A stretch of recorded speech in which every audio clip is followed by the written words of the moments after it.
अभी तुसी देख रहे हो जयपाल भुल्लर मामला। हालांकि हुण अंतिम संस्कार परिवार ने करता, दूसरा पोस्टमार्टम भी हो गया। उस पोस्टमार्टम रिपोर्ट के भी कुछ ज़्यादा निकल के नहीं आया, पर उस तो बाद देखा जाए तो जयपाल भुल्लर के जोड़े फादर ने उन्होंने वालों पिता के वालों जिवें पहले दिन ही लगातार पैरवाई इस पूरे मामले की जा रही थी, तो हुण एक बार फिर तो जोड़े वकील ने इस पूरे मामले के उन्होंने सवाल खड़े करे ने। सिमरनजीत सिंह अज है साडे नाल गल करांगे कि आखिर जो फैक्ट्स कई उन्होंने रखे ने कि आखिर सही नहीं उन्होंने किया जी, वो की चीज़ां नेगियां ਤਾਂ ਉਹ तमाम चीज़ां लैके ने अज ਜਿਹੜੇ ਨੇ ਪਹੁੰਚੇ ਨੇਗੇ। ਜਿਹੜੇ ਐਲੀਗੇਸ਼ਨ ਲਾਏ ਨੇ ਜੀ ਉਹਨਾਂ ਨੇ ਕਹਿੰਦੇ ਨੇ ਵੀ ਠੀਕ ਪੈਰਵਾਈ ਨਹੀਂ ਕਰੀ, ਕਿਸ ਚੀਜ਼ ਦੀ ਸੀ, ਕੀ ਪੈਰਵਾਈ ਠੀਕ ਨਹੀਂ ਹੋਈ? ਮੈਂ ਤੁਹਾਨੂੰ ਬਰੀਫ ਕਰਦਾ ਹਾਂ ਕਿ 13 ਤਰੀਕ ਨੂੰ ਮੈਨੂੰ ਇਸ ਬੰਦੇ ਨੇ ਅਪਰੋਚ ਕੀਤਾ ਹੈ। ਦੋ ਬੰਦਿਆਂ ਦੀ ਸਿਫਾਰਿਸ਼ ਸੀ। ਇੱਕ ਐਕਸ ਮੈਂਬਰ ਪਾਰਲੀਮੈਂਟ ਨੇ ਧਿਆਨ ਸਿੰਘ ਮੰਡ, ਜਿਹੜੇ ਹੁਣ ਸਾਬਕਾ ਸਰਬੱਤ ਖਾਲਸਾ ਦੇ ਕਾਰਜਕਾਰੀ ਜਥੇਦਾਰ ਵੀ ਨੇ, और श्रोमणी अकाली दल अमृतसर के प्रेजिडेंट सरदार सिमरनजीत सिंह मान की सिफारिश नाल कि भुल्लर साहब के फादर साहब ने मैनू अप्रोच किया है कि मेरे मुंडे नाल धक्का होया तो तुसीं मेरी मदद करो। सो मैं इन्हों सारी गल लैके 13 तरीक को मैं इन्हों समझाया है कि कोर्ट में छुट्टियां हैगियां ने, कोर्ट जी है ट्यूजडे खुलनी है, ये संडे की गल है जी। सो मैं इन्हों के बिहाफ से एक ईमेल भेजी है सुप्रीम कोर्ट में, वो कॉपीज़ मैं थोनों दे दित्तियां ने। मैं उस ईमेल दे विच बहुत सुप्रीम कोर्ट ਨੂੰ ਸਪਸ਼ਟ ਕੀਤਾ ਸੀ ਵੀ ਇਹ ਡੈਡ ਬੋਡੀ ਰੈਪ ਕਰਨ ਤੋਂ ਬਾਅਦ ਆਹ ਫੋਟੋਗ੍ਰਾਫਸ ਨੇ ਜਿਹੜੀਆਂ ਅਸੀਂ ਸੁਪਰੀਮ ਕੋਰਟ ਨੂੰ ਵੀ ਭੇਜੀਆਂ ਵੀ ਇੱਥੇ ਡਾਊਟ ਹੈਗਾ, ਫੈਮਿਲੀ ਨੂੰ ਐਪਰੀਹੈਂਸ਼ਨ ਹੈ ਕਿ ਟਾਰਚਰ ਹੋਇਆ ਹੈ, ਕਸਟੋਡੀਅਲ ਡੈਥ ਦਾ ਮੈਟਰ ਹੈ। ਉਹਦੇ ਵਿੱਚ ਮੈਂ ਸੁਪਰੀਮ ਕੋਰਟ ਨੂੰ ਸਪਸ਼ਟ ਕੀਤਾ ਹੈ ਕਿ ਆਰਟੀਕਲ 21 ਕਹਿੰਦਾ ਹੈ ਕਿ ਕਿਸੇ ਬੰਦੇ ਦੀ ਜਾਨ ਲੈਣ ਦਾ no person shall be deprived from his life except procedure duly established by law. किसी की जान लैन का अधिकार जोड़ा है वो कला कोर्ट कोले है, अदालत कोले है। और आर्टिकल 20 कहता है प्रजम्पशन ऑफ इनोसेंस हैगी है, किसी बंदे नूं तुसी जदों तक कोर्ट गिल्टी डिकलेयर नहीं करती गैंगस्टर मिलीटेंट नहीं कह सकते। और मैं कोर्ट नूं चीफ साहब नूं जिहड़ी चिट्ठी लिखी है उस स्पष्ट किया सी कि जिहड़े इस नेशन की गाइडिंग स्पिरिट है वो महात्मा गांधी की नॉन वायलेंस प्रिंसिपल हैगा, आई फॉर आई, इस नेशन का जोड़ा वा गाइडिंग स्पिरिट नहीं है। सो कोर्ट्स बंद ने, कोर्ट नूं इहदा इमीडिएटली सो मोटो लेना चाहिए जोड़ा होया नहीं। उस तो बाद इन्हां बंदियां ने मैनू मेरे को 15 तरीक नूं इत्थे हाई कोर्ट आए ने, इन्हां ने मैनू मेल राही मैं तुहानूं सारा ही दसदा सी भेजिया सी कि इस कॉम्पनसेशन लई केस पाया जाए। ਇਹ ਇਹਨਾਂ ਦੇ ਫਾਦਰ ਨੇ ਕਿਹਾ ਵੀ ਕੰਪਨਸੇਸ਼ਨ ਮੰਗਿਆ जाए। सो मैं इन्हों ब्रीफ किया सी भी इस केस के विच इस स्टेज पर जो कंपनसेशन वाली गल होंदी है, एक तो हाई कोर्ट के विच बहुत लिमिटेड पावर्स ने, ये सिविल सूट ज़्यादा इंपॉर्टेंट हैगी है। सो मैं बहुत छोटी तो प्रसाइज पटीशन पा रहा है। मेरी प्रेयर कली तो कली सैकेंड पोस्टमार्टम की है। आ देखो WhatsApp के विच मैं बहुत क्लीयर किया है। Firstly we will file writ for postmortem, thereafter we will file a writ to transfer the investigation to CBI।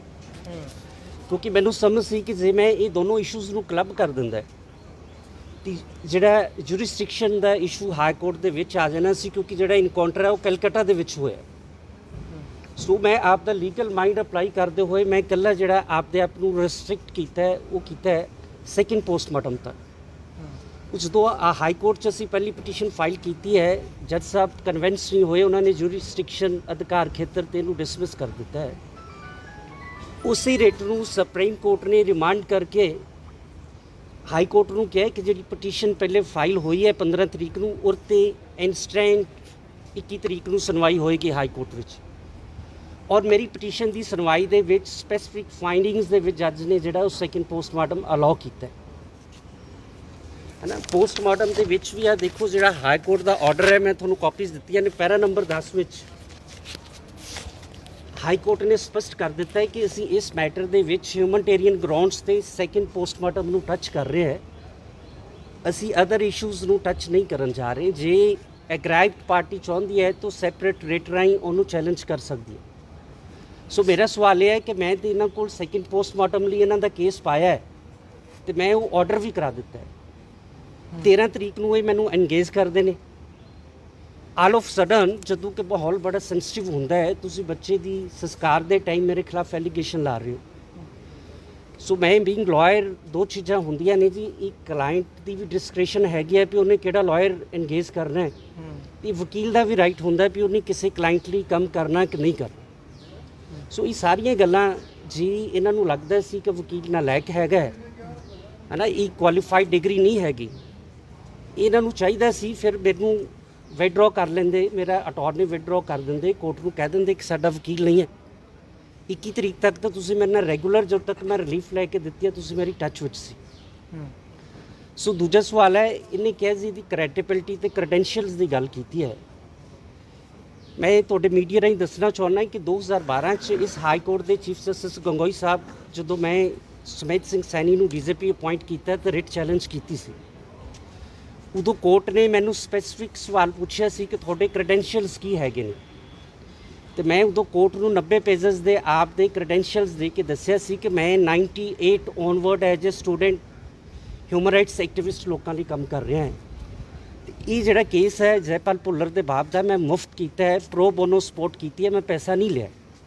ਔਰ ਉਹ ਕੋਈ ਪਹਿਲਾ ਕੇਸ ਨਹੀਂ ਹੈਗਾ, ਮੈਂ ਸੈਂਕੜੇ ਕੇਸ ਇਹੋ ਜਿਹੇ ਮੁਫਤ ਕਰ ਚੁੱਕਿਆ ਹੁਣ ਤੱਕ।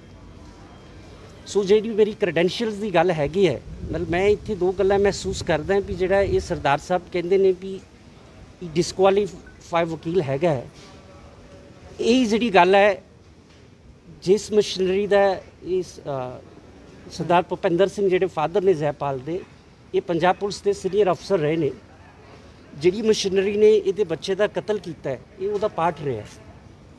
ਔਰ ਪੰਜਾਬ ਪੁਲਿਸ ਵੀ ਇਹੋ ਕਹਿੰਦੀ ਹੈ ਕਿ ਜਿਹੜੇ ਲੋਕ ਮਨੁੱਖੀ ਅਧਿਕਾਰਾਂ ਲਈ ਕੰਮ ਕਰਦੇ ਆ ਉਹ ਕੁਆਲੀਫਾਈਡ ਨਹੀਂ ਹੈਗੇ, ਉਹ ਮਾੜੇ ਲੋਕ ਨੇ।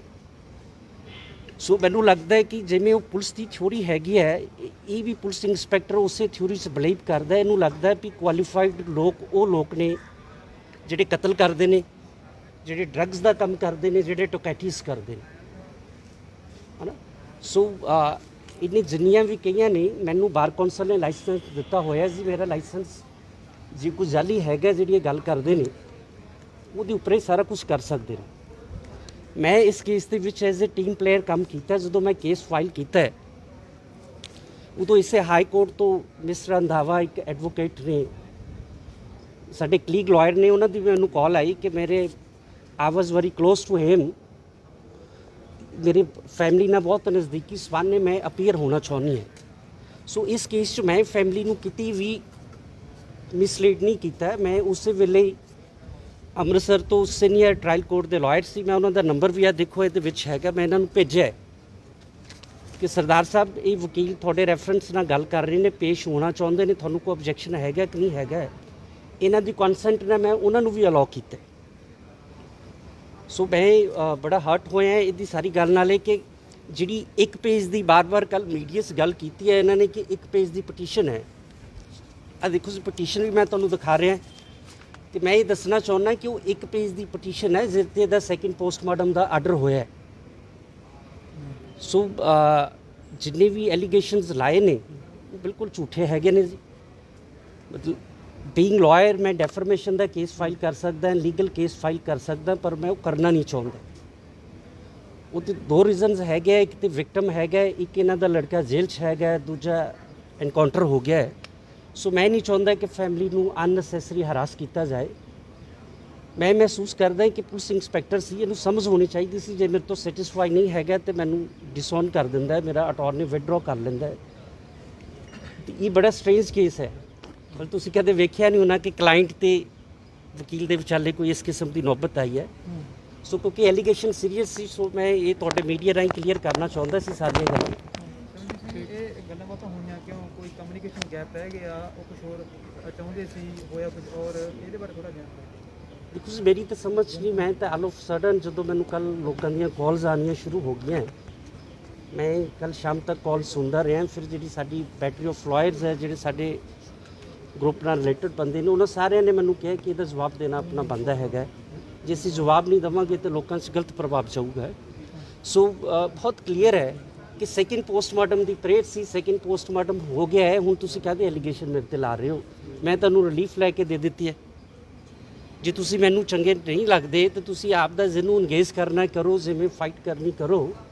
ਤੁਹਾਡਾ ਤੇ ਏਮ, ਤੁਹਾਡੀ ਲੜਾਈ ਸਰਕਾਰ ਨਾਲੇ ਸੀ, ਤੁਹਾਡੀ ਲੜਾਈ ਇਨਸਾਫ ਲੈਣ ਦੀ ਆਪਦੇ ਲੜਕੇ ਦੀ ਹੈ, ਨਾ ਕਿ ਮੇਰੇ ਨਾਲ ਕੋਈ ਲੜਾਈ ਹੈਗੀ ਹੈ।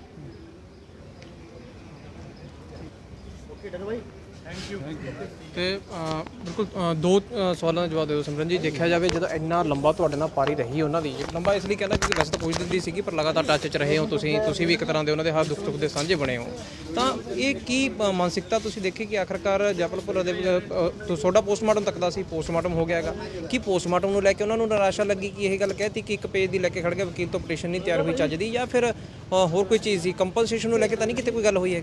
ਇਹ ਦੇਖੋ ਜੀ, ਮੈਂ ਇਹਨਾਂ ਨੂੰ ਪਹਿਲੇ ਸਪਸ਼ਟ ਕਰਤਾ ਸੀ ਵੀ ਕੇਸ ਦੇ 3 ਪਾਰਟ ਨੇ, ਕੰਪਨਸੇਸ਼ਨ ਡਿਫਰੈਂਟ ਪਾਰਟ ਹੈ। ਸੀਬੀਆਈ ਇਨਵੈਸਟੀਗੇਸ਼ਨ ਦਾ ਜੂਰਿਸਡਿਕਸ਼ਨ ਕਲਕੱਤਾ ਹਾਈ ਕੋਰਟ ਬੰਦਾ, ਉਹਨੂੰ ਆਪਾਂ ਟੱਚ ਨਹੀਂ ਕਰਾਂਗੇ।